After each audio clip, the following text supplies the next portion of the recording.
Hacienda entrega 1.300 millones a la banca por un regalo de Rajoy.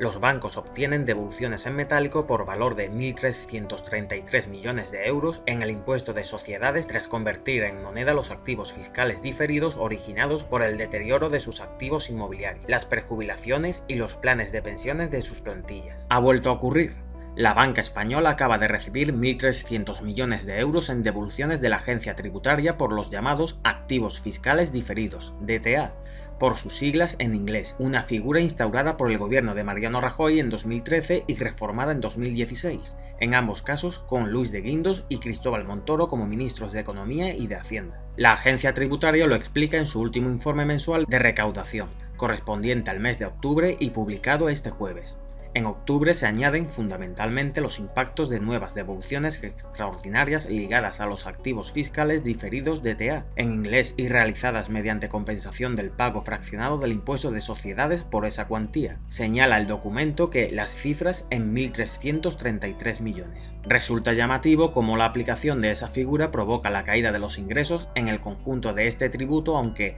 en realidad ese fenómeno únicamente se da en los llamados grupos consolidados, a los que en este caso se les añade la circunstancia de que varios de ellos no han repetido los extraordinarios resultados del tramo central del año pasado. Estos pasan de haber aportado 1.600 millones en el mismo pago del año pasado a solo 6.600, mientras la recaudación prácticamente se mantiene en el resto de grandes empresas, 3.826 en 2019, 3.926 en 2018 y crece entre las pymes 1.344 y 183 más. La aplicación de reglas como la que afecta a los DTA es una de las causas de las dispares presiones fiscales que conlleva el impuesto de sociedades en función del tamaño de la empresa y de si ésta forma o no parte de un grupo, algo que, salvo en el caso de las firmas instrumentales y sin asalariados, garantiza los tipos efectivos más bajos,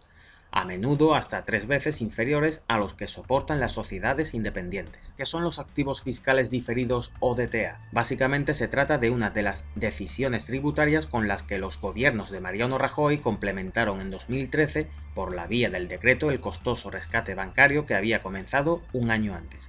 y cuyo agujero supera hoy los 73.000 millones de euros. Consisten en ir anotando y acumulando como descuentos pendientes de aplicar a futuras liquidaciones del impuesto de sociedades, las provisiones por créditos fallidos y por el deterioro de activos por la caída de su valoración, además de las aportaciones a los planes de pensiones de sus empleados y el gasto en prejubilaciones. Cifras en el caso de la banca y en España se añaden a los activos fiscales diferidos, propiamente dichos, que son las bases tributarias negativas de años anteriores por haber tenido pérdidas. Las empresas, en este caso las financieras, anotan como activos en el balance esas cantidades para la cuya aplicación disponen de 18 años. Lo hacen mediante la llamada monetización, que no deja de ser más que una operación contable en la que esas cifras van transformándose en gastos, aunque en la práctica equivale a su conversión en moneda, que es en lo que se transforman. Llegados a ese punto se pasan al cobro a Hacienda antes de que hayan pasado esos 18 años y se reclaman su compensación. Como devolución se restan de los beneficios por los que, si hay que pagar en uno de los 3 pagos fraccionados del impuesto de sociedades, normalmente el de octubre, que se realizan al cabo del año. Compensan los pagos fraccionados de este tributo con DTA y recuperan su valor contable como dinero líquido, explican fuentes de la agencia tributaria. Más de 65.000 millones en DTA. La posibilidad de realizar operaciones de ese tipo, que se añade a la de incluir los DTA en el balance a efectos de aparentar una mayor solvencia, ¿supone un privilegio para la banca? Obviamente, sí.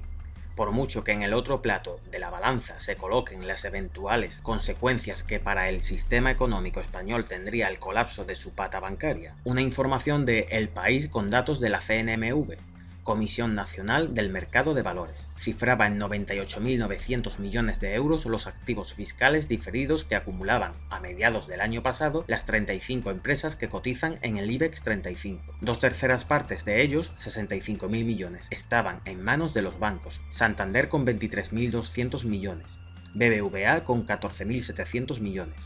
Bankia con 10.500 millones y CaixaBank con 10.200 ocupan los 4 primeros puestos, a los que se suma Sabadell con 6.500 en el sexto y ya en el 22º Bankinter con 188. Los gobiernos de Rajoy acabaron gravando los DTA, cuyo volumen desgravable para la banca cifran distintos estudios entre los 25.000 y los 30.000 millones de euros a descontar entre 2013 y 2031, con un impuesto ante los recelos de la Comisión Europea, que los consideraba una ayuda económica de Estado. Ese pago, que también puede interpretarse como un descuento a los descuentos y que fue instaurado por los presupuestos generales del Estado de 2016, recauda unos 400 millones al año,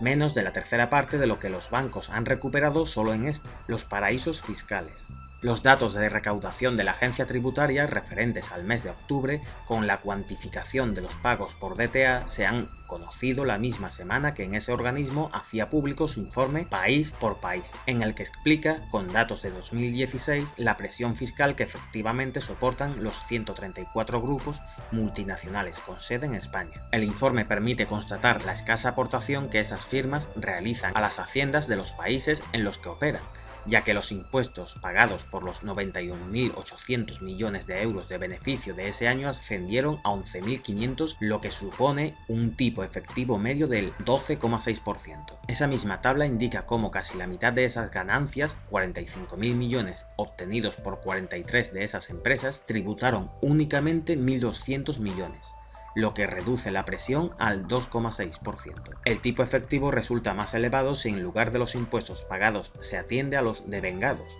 que son los que en principio les correspondería pagar, aunque eso no haya ocurrido por no haber vencido los plazos o por estar en litigios. En ese caso, la presión fiscal se eleva al 15,5% con 14.260 millones, 2.600 menos que los desembolsados.